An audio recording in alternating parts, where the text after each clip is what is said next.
This is Population Health Weekly. We bring the science to your street.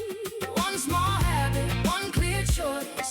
Right where real lives meet. Every voice, every choice, every truth. 25 years ago, a new kind of human being was born.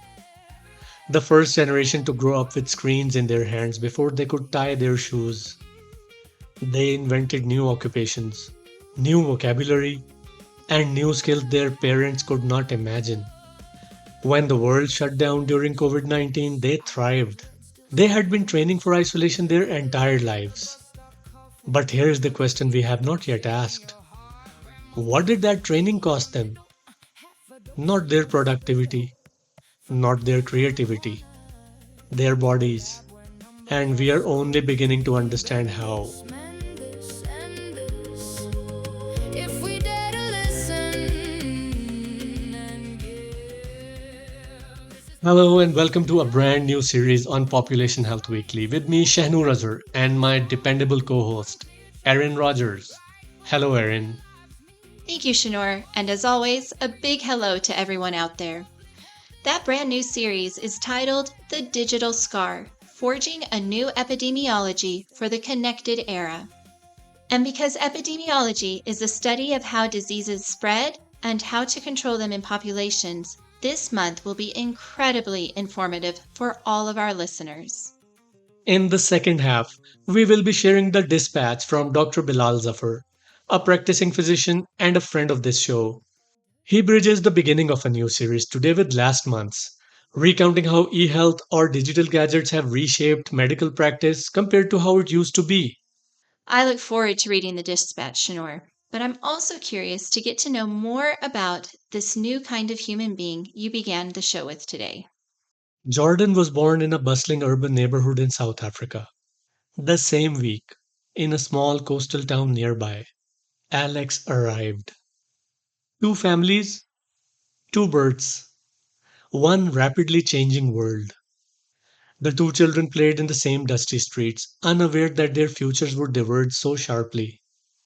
Jordan's father was a forester, a man who read trees better than screens. When he was offered work in Brazil, the family packed their bags and moved. Jordan grew up in Sao Paulo, learning Portuguese, learning samba, learning the rhythm of a different continent. Alex never left the coastal town. Today, South Africans and Brazilians lead the world in daily internet use, over 9 hours each. The global average now sits at 6 hours and 40 minutes, a third of every day spent staring at light emitting glass. About 38% of adults across 14 countries report over 5 hours of daily recreational screen use, rising to 41% among those aged 18 to 25. Mexico leads at 50%, followed by Brazil at 48%, and South Africa at 45%. Back to Alex, who never left the South African coastal town. He became the content creator. The world came through a screen. Friends, validation, income, identity. Jordan, who left for Brazil with his parents, became a stand up stage artist. The world came through laughter, eye contact, and the electric risk of live performance. Listen to this telephone exchange when Alex calls mum in South Africa. Mum is 62, fit, but for knees that ache when the weather changes.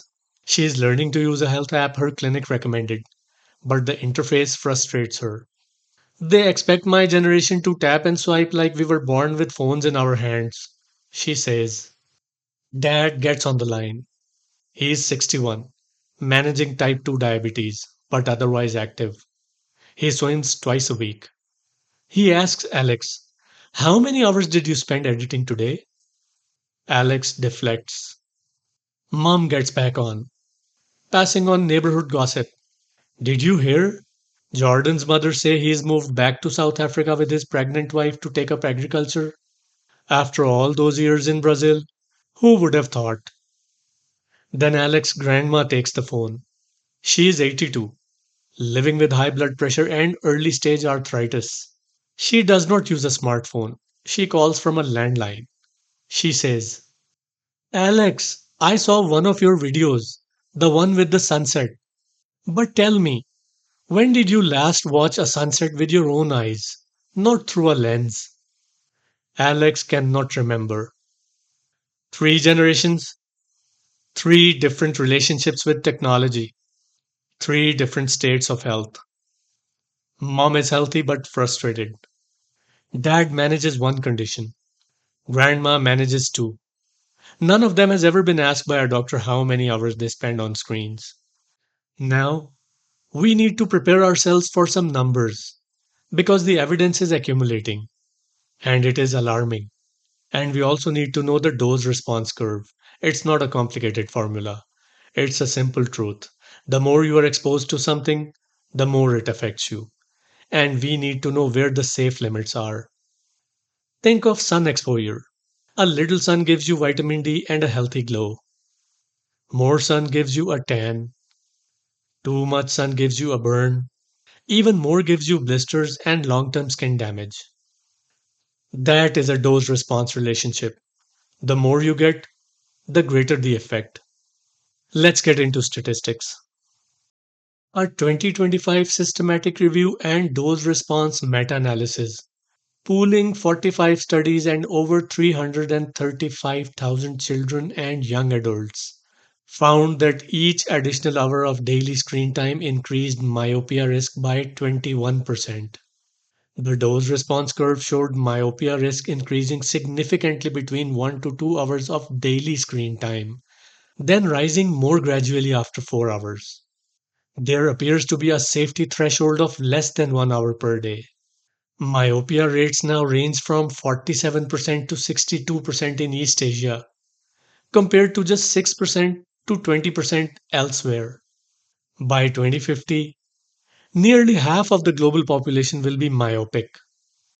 Each additional hour of screen time is associated with higher cardiometabolic risk in both children and adolescents, and these associations were stronger among those with shorter sleep duration. A distinct blood based metabolic signature of screen time has been identified and validated from childhood through adolescence. Sleep is a critical modifier. This exposure is layered into an already exploding burden of chronic diseases. Globally, 37% of adults live with multimorbidity, 2 or more chronic conditions. Regional differences are stark: 46% in South America, 43% in North America, 39% in Europe, 35% in Asia, and 30% in Africa. Among older adults, the prevalence rises to 46%. In high income countries, over 60% of people aged over 65 have at least 2 chronic conditions. For the person already managing a chronic condition, every additional hour of screen time compounds the burden. Sedentary posture worsens joint pain. Blue light disrupts sleep, which worsens blood sugar and blood pressure. Digital exposure does not happen in a vacuum. It happens on bodies already carrying weight, whether heavy or light. This burden is not just personal or medical. It has become an economic and commercial reality of staggering proportions. The digital economy now represents 21% of global GDP, reaching US $24 trillion. 5.6 billion people are connected. Global data output for year 2025 was estimated at 181 zettabytes. We are generating unprecedented wealth, but we are not measuring its health costs. Remember Jordan we introduced earlier? The stand up artist who grew up in Brazil? The forester's son who now works the land in South Africa? His story remains deliberately untold. For now. Because this episode is about the exposed, not the unexposed. But any epidemiologist will tell you, you cannot measure the effect of an exposure without a comparison. Jordan is the contrast we have not yet examined. The question that begs asking, what does his dose response curve look like? And what does that tell us about ours? Alex and Jordan, content creator and stand up artist. were born in the same year. They grew up in the same digital era. They chose different paths, but their bodies shared the same ledger, a quarter century of exposure written into their cells. We have measured the exposure. We have drawn the curves. Now we face the question that defines this generation.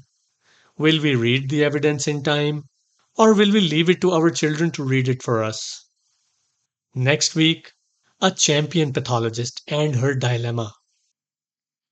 And now it's time for the Dispatch, a monthly segment in which we hear from an expert, asking him or her to describe a key clinical application related to the broader theme of the previous month. This segment helps us transition between monthly themes. Erin and I nearly forgot about reaching out to Dr. Bilal Zafar until a few days ago. Thankfully, he knew about our series on digital health and talked about continuous glucose monitors and how they've modernized the diabetes care, both at home and at clinic. Let's listen to his dispatch. Hello, Erin. Hello, Shehnoor. Thank you for your email. So, today we're going to talk a bit about diabetes and basically more about how to measure blood glucose. We all do know a bit about diabetes. That's basically raised blood glucose, and that could be because of your body not producing enough insulin. It could be because of your body not producing insulin at all, or it could be because your body's developed a resistance to insulin. The incidence has just gone up, and now we see it in almost every age.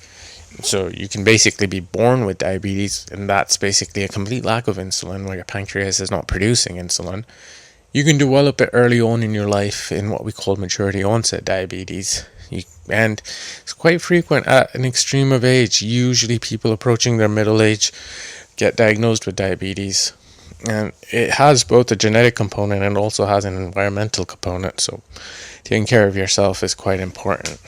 Since the 1970s, we've been using finger prick tests. That's basically that small lancet that we use to prick your finger, and we put it in a machine, and the machine tells the blood glucose reading. Now, for someone with diabetes, having to do that multiple times a day can be irritating. It comes with its own complications. It can be painful, and imagine having to do that multiple times a day. Plus, with diabetes, commonly healing takes a bit longer, and as the disease progresses, you tend to develop the sensory loss in your peripheries. It could be in your fingers or your toes. So now, basically, what we've developed are called CGMs, continuous blood glucose monitors. Now, these are coin-sized devices which just have one single prick, and that's what the device is applied to the skin. Now, once applied to the skin, it stays in for about 14 days. Depending on the device, it can have different lifespans. It could be 10 days or 15 days. However, they all serve the same purpose. They basically communicate with your phone in most instances, in which it gives a continuous reading of your blood glucose, and it stores that information. It also alerts you to times at which your blood sugar levels are low or high, and that could be especially useful if you're especially dependent on insulin or you're taking a drug which can reduce your blood glucose. It can also alert you when they're higher, as I mentioned before, and this is at times in which you can intervene.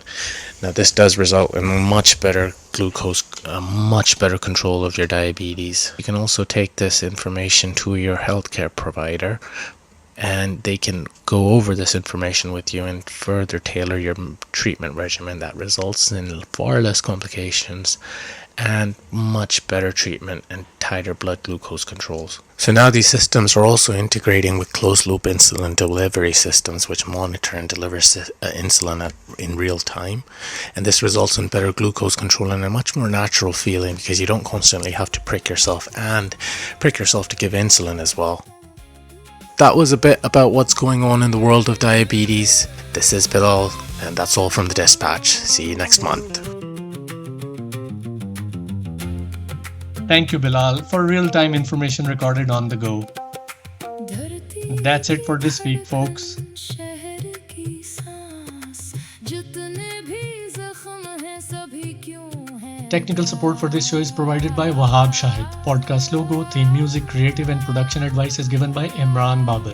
Erin Rogers is our editorial associate. Population Health Weekly is led by its listeners, and they are invited to participate in any competent way they can. If interested, email us at info@ideas.org.s, info@ideas.org.es. Subscribe to our YouTube channel, Population Health Weekly, where you can also post your thoughts, comments, and imaginations. You can also subscribe to our monthly newsletter on our website, ideas.org.es. It's free. You can also donate to us through ideas.org.es and the hosting platform rss.com. All contributions will be dedicated to improving the quality of this show. The transcript of the show will be available as soon as it's posted via rss.com. If Population Health Weekly sounded interesting to you, then spread the word.